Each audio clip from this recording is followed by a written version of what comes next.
In Kenya, where President Bola Tinubu has joined other AU leaders and heads of regional economic community at the 5th Media Coordination Meeting of the AU. The president arrived in Nairobi on Saturday to participate in this meeting, where he will present a report on the status of regional integration in ECOWAS, highlight actions carried out during the period under review by ECOWAS institutions, member states, the private sector, and other stakeholders to deepen integration through trade, free movement of persons, investment promotion, infrastructure development, peace, security, and stability. This 5th Media Coordination Meeting, which is convened under the AU's theme for 2023, is tagged Acceleration of African Continental Free Trade Area Implementation, and it is made up of the Bureau of the AU Assembly, comprising the heads of state and governments from Comoros, Botswana, Burundi, and Senegal, as well as the leaders of the 8 regional economic communities. In an earlier event on Saturday delivered on behalf of President Tinubu by the Permanent Secretary in the Ministry of Foreign Affairs, the President called on African leaders to respect democracy, rule of law, and ensure political stability. This high-level UNDP-AU side event in partnership with Chatham House will present a report on military coups and the need for democratic renewal in Africa. But it is a beautiful coincidence for the African Union as President Bola Tinubu's inaugural speech as ECOWAS chairman resonates strongly on the continent of Africa. The regional program coordinator for Africa in the UNDP also agrees that President Tinubu's leadership of ECOWAS may spur the much-needed democratic renewal on the continent. There's really a clear coincidence between what the President of Nigeria, President Ahmed Bola Tinubu, mentioned in his speech on the 9th of July and the content of our report. A coincidence because he did emphasize the zero tolerance of military coups. And I think this is what we should continue to invest in. But for us to ensure that we experience long-term stability and democracy on the African continent, there's a need to revisit how democracy serves the people. In some parts of Africa, military coup d'etats seems to be fashionable, especially when citizens yearn for inclusion, shared prosperity, and change. West Africa alone has witnessed 6 successful military coups since 2020 and 3 unsuccessful attempts. This military interregnum now makes West Africa and the Sahel the coup belt of the continent. Over the last few years, our continent has experienced a sharp increase in the number of unconstitutional changes of government in Africa, which is a major setback in our efforts to advance democratization, stability, and sustainable development. The Gambia has learned a lot from military coups, which significantly retarded the political trajectory of my country. Our collective explorations of the challenges to the sustenance of good governance is a way only to honor the memory of the victims subjected to the evils of despotism, but also to fulfill our responsibilities to protect and uphold fundamental human rights. The Permanent Secretary in Nigeria's Ministry of Foreign Affairs represented President Bola Tinubu at this high-level event to launch the report on soldiers and citizens.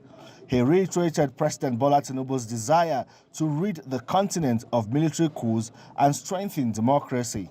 This ugly trend has only succeeded in threatening the peace, security, and stability of the sub-region, and by extension, the African continent. Leaving in its trail poverty, internally displaced persons, and humanitarian crisis. In the same vein, this ugly trend has also led to food shortages and escalated health challenges.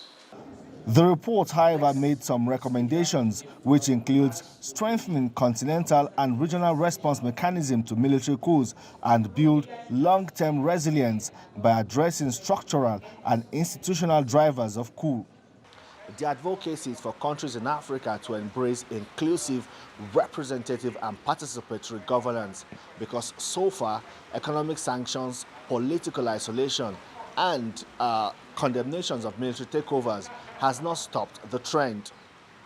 Femi Akonde, TVC News, Nairobi, Kenya. Back here in Nigeria, 80,000 internally displaced victims of Mangu Plateau State attack across 52 villages and now taking refuge across 11 emergency temporary IDP camps in the council area are in need of food items to survive at the moment. TVC News Funam Joshua reports. The declaration of a state of emergency on food security by President Bola Tinubu coincides with the present condition of over 80,000 displaced locals across the Mangu local government area of the state. The pilot primary school in Mangu town has now been turned into a camp for displaced victims. We visit, and as about 12 in the afternoon, the displaced victims have not eaten breakfast. For almost 2 days now, the feeding in this camp has been a challenge for us because we run short of foodstuff, we run short of finances to buy things for their cooking. So we've been managing. Even as of today, they have not gotten something tangibly to eat. We face difficulties for some lack of food. With some of the children, even you cannot get enough food to eat because of the condition we find ourselves. Help has come from this non-governmental organization to 2 IDP camps in Bokos and Mangu council areas following the malicious invasion of the communities. The support is not enough, but the joy the IDPs exhibit upon receiving the items is touching, as they sing in appreciation. We are here to show them love with food items, with relief materials, clothes, shoes, mattresses, blankets, consumables, just name it. This is the least we could do as an NGO. Some of them lost their breadwinners and sources of livelihood and are left alone to cater for their children. The trauma these IDPs have gone through poses another challenge in the camp, as narrated by the camp coordinator. So many of them are traumatized, seriously traumatized. Some of them, you see them walking and talking alone because they have no hope of going back. Because even if they are asked to go back now, where will they even go and stay? Feeding is said to be the major challenge bedeviling this internally displaced persons across 11 camps here in Mangu local government area of Plateau State. Well-to-do Nigerians, as well as the international community, are called upon to intervene by way of providing food or other items to betterment their present state at the moment. From Joshua, TVC News, Mangu.